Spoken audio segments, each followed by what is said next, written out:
So let us see if there is a poor quality egg and when it is poor quality, why and how we should treat them. So typical case scenario, I've just picked it up from last 2 months. One of the patients came. She's 38 years, husband 42, 11 years married life. Both were extensively busy in their own career. And the wife thought that at the age of 38, now I am a CEO, I am somebody, lot of money, everything, I want to go for a baby. And then came the lockdown. So they said, okay, it's a good opportunity. Let us start planning her baby. And they never got pregnant until she went to a doctor and she got the test done and the AMH turned out to be 0.01. Her, almost all her eggs have got exhausted. This is the typical scenario. We don't know when your eggs will go bad, when they will be exhausted. Age is definitely a criteria to describe the quality. But in your quest to have a good career, to settle down, to enjoy life for a few years before you have a baby, you miss the boat. And then you want a baby, but your own genetic material is totally exhausted. So what is this ovarian reserve?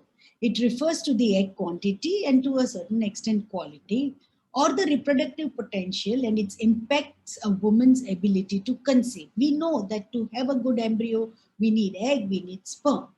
And age plays a significant factor in fertility and is directly linked to reproductive aging. So we all want is a wonderful golden egg and not a bad quality egg. If we look at birth, you have got so many follicles, millions. And then by the time you actually start your reproductive phase, it comes down and then it decreases drastically from 37 to 41. So this is the time when definitely whatever it is, 31 to 37 years, either freeze your embryos, freeze your eggs, don't delay it. I would say freezing would be better even at the age of 33, 34. Don't delay your pregnancy. Plan to have a pregnancy. If not, at least freeze your eggs and embryos. So by the time you are 80, by the time you are 30, only 1,80,000, that's 12% of your eggs are there. And by the time you are 40, only 3% reserve is there. If we look at the quality, age is the biggest factor which decides what your quality is. So a woman who is 25 and has an AMH of 0.8, we are happy, we'll get good quality eggs. But the same woman, if she is 39 or 40 and has an AMH of 0.7, 0.8, we are not happy because we know the quantity is same in the two. But because that one is younger, her 70-80% of the eggs would be normal. So we will get out of 4 also 1 good egg. But because the other one is 40 years, even if we get 10 or 8 eggs, only 1 or maybe none could be normal. So egg quality becomes more prone to accumulating imbalances in the amount of DNA, and the odds of ovulating a genetically abnormal egg increases with aging. So with age, your chances of conception reduce, your chances of miscarriage increase. An egg with the wrong number of chromosomes, if fertilized, will give rise to an embryo with the incorrect amount of DNA. So 25 to 30% of the embryos that form from eggs are anticipated to have genetic errors, even in a woman of 20 to 30 years. But this proportion goes drastically up, 37 to 58, 50 to 60%, and by the time you are 40, it's almost 80 to 90%. So the normal chromosome has it 46XX or 46XY. Abnormal would have less number, duplication, or a more number. The prevalence, up to 45% aged 35 years and more, have poor response to stimulation. So diminished ovarian reserve is quite prevalent, 5 to 25%, and in more than 40 years, it's almost 50% or more. What is it that gives a rise to a poor egg quality? One is definitely the age, which I described. Second is endometriosis. If you are having chocolate cysts in the ovary, and if you are a patient of endometriosis, it's a disease of the ovary, and the quantity can go down, and to a certain extent, the quality is also affected. If you have had a ovarian surgery, like removing a cyst, then again your reserve goes down. Even if you had a surgery of ectopic pregnancy where the tube is removed, maybe the blood supply to that ovary is damaged and the quality and quantity goes down. Definitely, if you had some form of pelvic infection like genital tuberculosis, chlamydia, your eggs mumps at a young age, then you are prone to a poor quality egg. Both too thin a patient, very, very low BMI, and too obese a woman, the chances of egg quality and quantity being low would be high. Smoking, definitely, it burns your eggs out. You should not be smoking. Any uterine artery embolization, like you had fibroids at a younger age and you got it embolized, but now you want a baby, your egg quality can go down. And then endogenous, there is some genetic defect. Ethnicity, the Southeast Asians have lower, like Indians, compared to the foreigners like Caucasians. They have a higher ovarian reserve. FMR1 gene is very commonly now what we test. Ovarian antibodies also we test, but 2 to 10% of premature ovarian insufficiency is adrenal autoimmunity. And the presence of these, any autoimmune disease, any infection, will see that it will accelerate the process of making the eggs of bad quality and reducing the ovarian reserve. So now if you are having one of these possibility, you should be aware that now I should go and check the quantity of my eggs. Management means diagnosis and treatment. How will you diagnose? The commonest is ultrasound. First, from the history part. The females who are getting their ovaries exhausted typically have shorter cycles. Normally, the periods are 28 to 30 days menstrual cycle. They will have 21 days, 20 days, 23 days. So these people, these women are typically showing initially a very short cycle. When it really goes down, it could be delayed cycles. So if your cycles are very, very short or delayed, you should go for it. Second, if your family members, like your mother had an early menopause, say at the age of 38, 39, beware. You can also have the same and your eggs can go bad at an earlier age than later. So that history of mother, maternal aunt, or a first cousin from maternal side is also very important. So after the history part of the surgeries, of the menstrual cycle, of any diseases, you go to the ultrasound. Day 2 ultrasound is very, very important. Every month, a subset of eggs stored inside the ovaries are recruited out of the hiding to the surface of the ovary, and this becomes visible on the ultrasound. So when a doctor performs an ultrasound and counts the number of eggs, what we call basal ventral follicle, it provides an estimate of how many potential eggs can be stimulated and can be retrieved in an IVF cycle.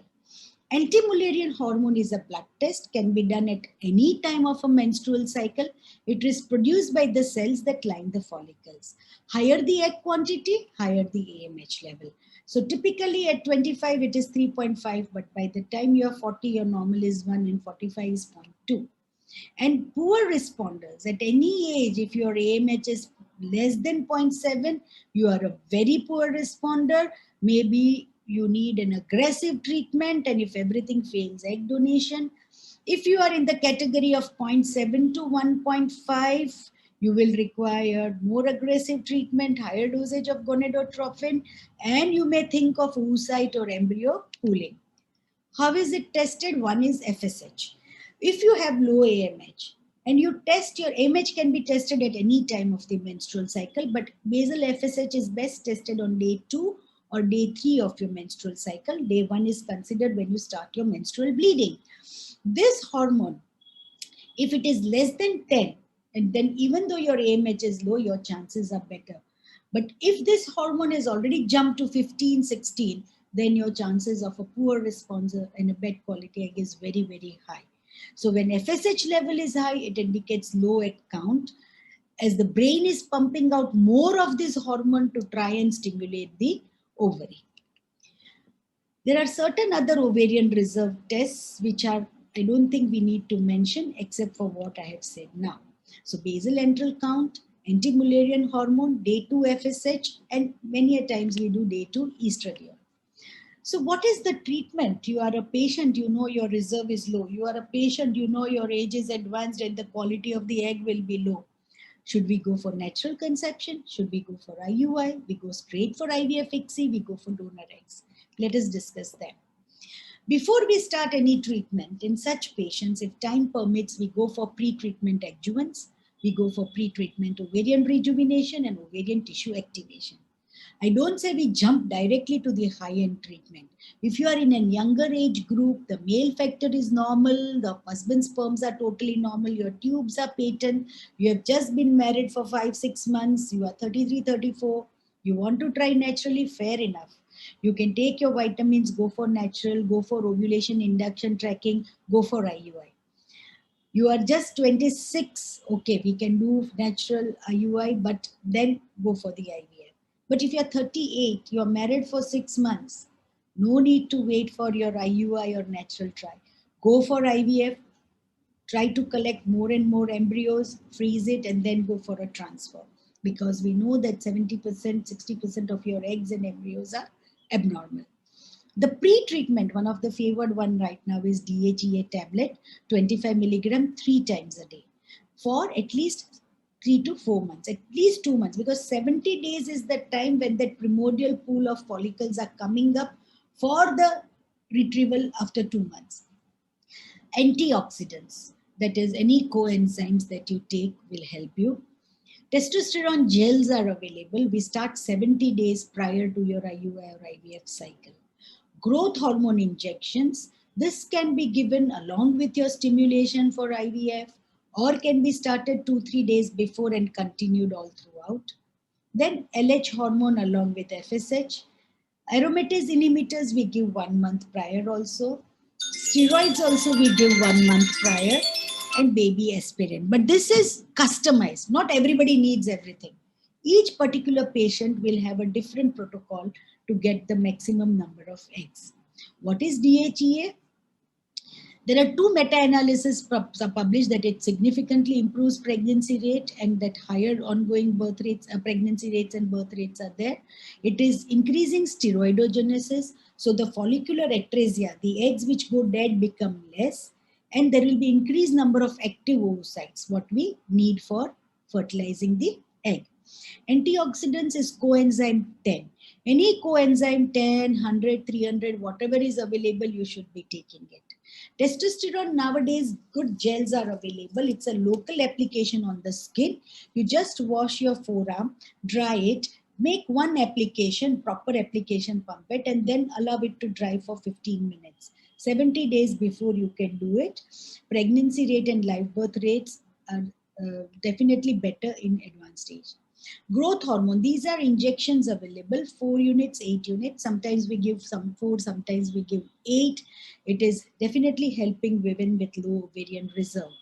Only FSH stimulation may not help. Adding LH will help in recruiting more follicles.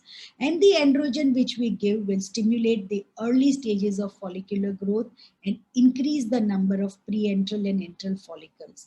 We are very happy with this androgen and testosterone gel. It is easy to apply. And 2 months, 3 months prior, when the female is preparing for a good IVF cycle, it is very important that these pre-adjuvants are taken along with multivitamins, vitamin D3 and a healthy lifestyle so that we get a better cohort of egg and we do our best to get it. Whatever is there, a low reserve is there, but we have to maximize the chance by you also improving it and doing as per the instructions and we also giving you all these adjuvants in the hope of getting a better response. Then corticosteroids, also we give not for a long duration, but at least 5 days, 6 days before the expected periods days, at least 10 milligram, one morning, one evening. Aspirin in the hope of increasing the intra-ovarian vascularity. Our main aim is to improve the blood flow to the ovary so that more and more dormant follicles can become active and then they can give rise to an active follicle which could be fertilized. Other approaches are acupuncture, which I favor a lot because ultimately it helps in increasing the blood flow to the ovary, and holistic medicine, which I mentioned. Stimulation protocols now. There is something called as mild stimulation.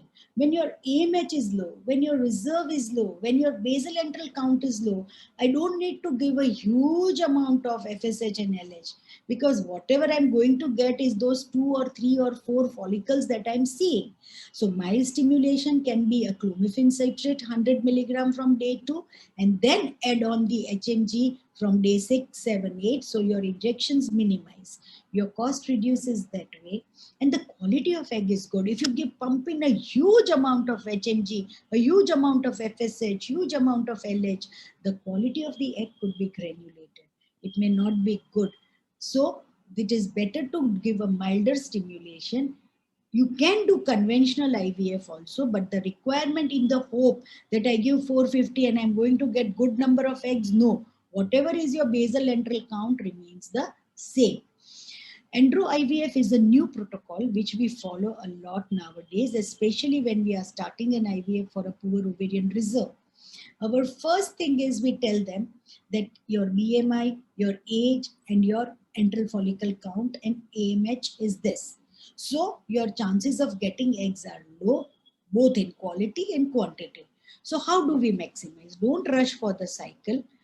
Go and start that 70 days protocol. Androgel, then 1 month prior, you go for HCG injection 2500 twice a week.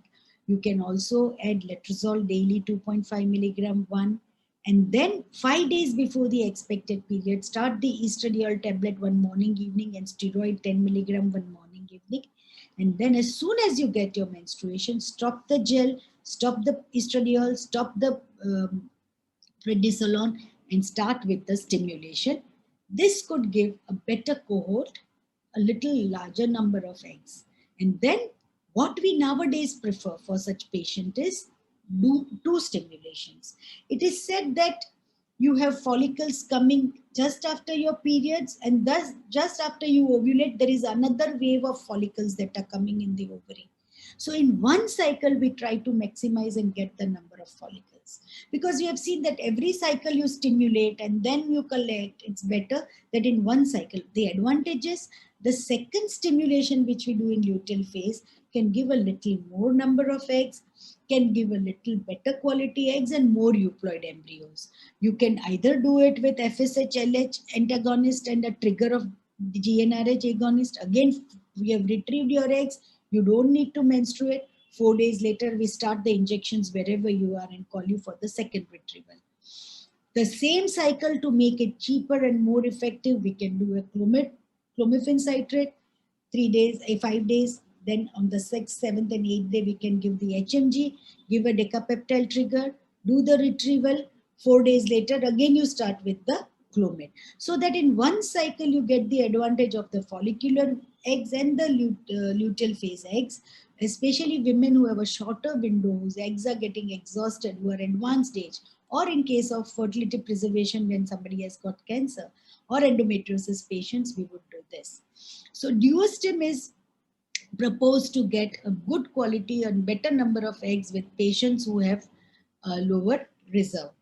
Now we come to ovarian rejuvenation for poor responders. Definitely a new treatment, but not any more experimental, I would say. This is a procedure that may create new eggs in the ovaries for the women who are unable to conceive because of early menopause, advanced maternal age, or low oocyte. This increases the chances of good quality eggs. You can take either the blood for the platelet-rich plasma, which is an easier procedure, or bone marrow derived stem cells, which are more potent. We take it from the hip bone in the iliac crest and concentrate the concentrate which contains hemopoietic cells, mesenchymal stromal cells in combinations have a capacity to stimulate the ovaries. This is our first patient. In 2016, we started. And this was a doctor couple. They had one miscarriage. The AMH at the age of 27 was 0.3. You know the cutoff of AMH. 2.5, 3.5 is ideal. 1.8 is low.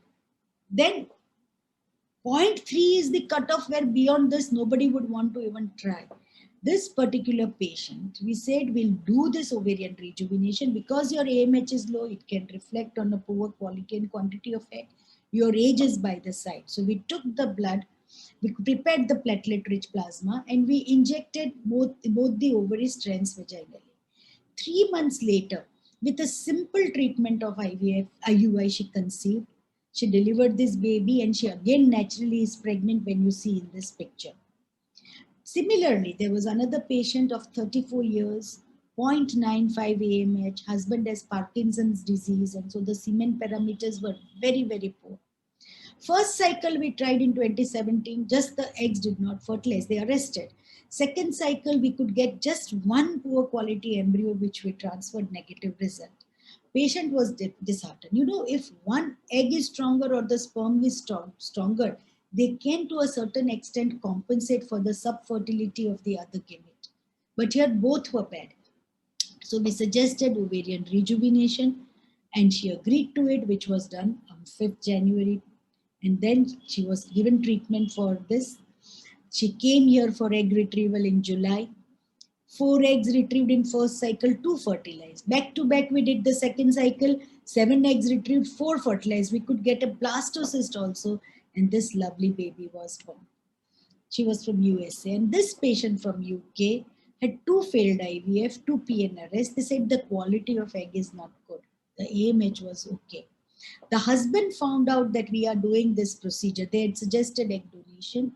She came to us. We did the ovarian rejuvenation in 2018. This is, and then she took the protocol for Andrew IVF to UK, and she was to get her periods on 5th March. She came one day earlier.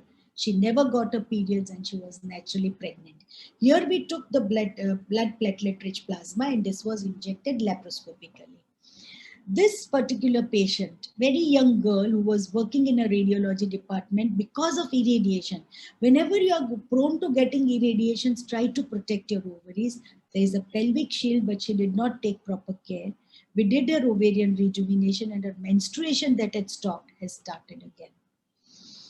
Now, ovarian rejuvenation and ovarian tissue activation. Ovarian tissue activation is another procedure for women with diminished ovarian reserve. This, what we do is, we prepare the patient 2 months prior. 1 month prior, we start her on estrogen and progesterone, just stopping the pill 1 day before the procedure. We take the laparoscopically the cortex of the ovarian tissue out. Then, while the patient is still in the OT, this cortex is sent to the lab, and here the embryologist will work on it, make very, very small pieces of the ovarian cortex. And once it is done, in another half an hour, 45 minutes, or sometimes 1 hour, it is sent back to the operation theater where under laparoscopic guidance, the ovarian tissue is sutured either just beneath the ovary over here, which is called heterotopic transfer, or you can put it straight in the ovary tissue itself and suture the ovary, which is called orthotopic transfer. Then, because she has stopped the estrogen progesterone medication, 5 to 6 days later, she will get her menstruation and you start stimulating her again.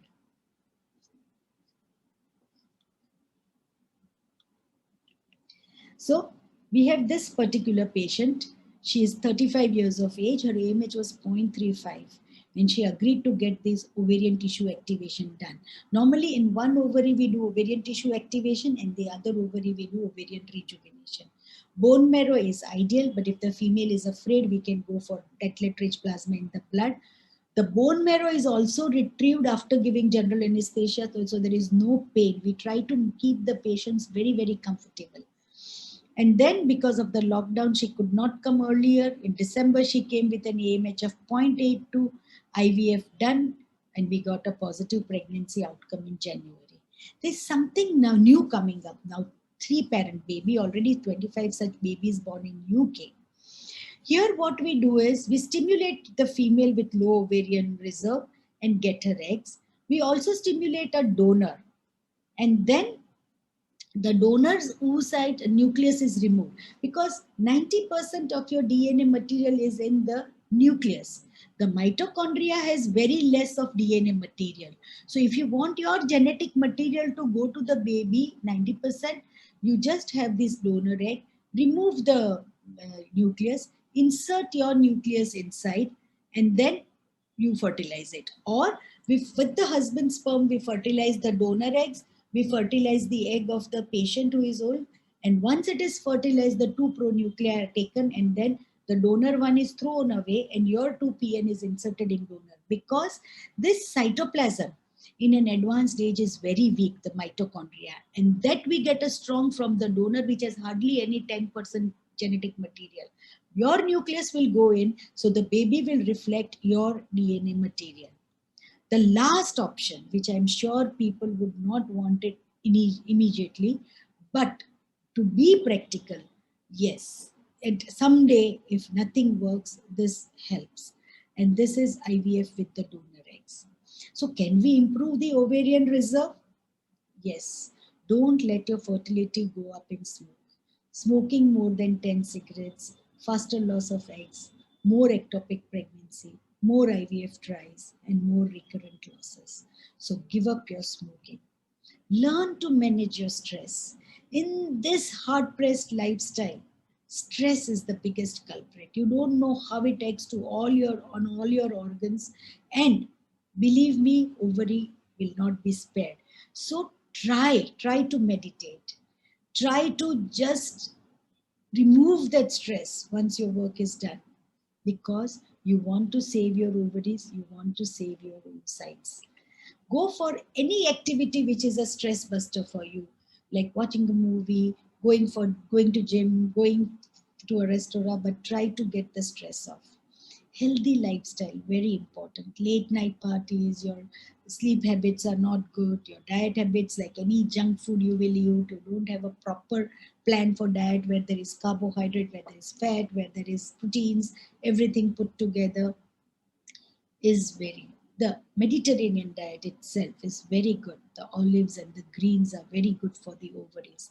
Avoid the junk food, avoid the unnecessary carbohydrates which are there. Little amount which is healthy for your diet, yes, but not the others.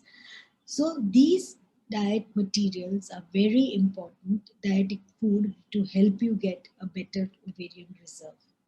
Opt for a normal BMI. Don't go for that zero figure, or don't go for that plus sizes. You have to be the average BMI for your height. And that will also improve. I had a patient who was really obese. Every time low quality eggs, low number. Somehow in the lockdown, she worked and she just shed off 20 kilogram of her weight, and she came for the treatment, and the very first cycle she conceived. So imagine how much of your extra fat and body weight is affecting your ovaries, your uterus, everything. Ensure you have a good flow. How do you get a good blood flow to the ovary?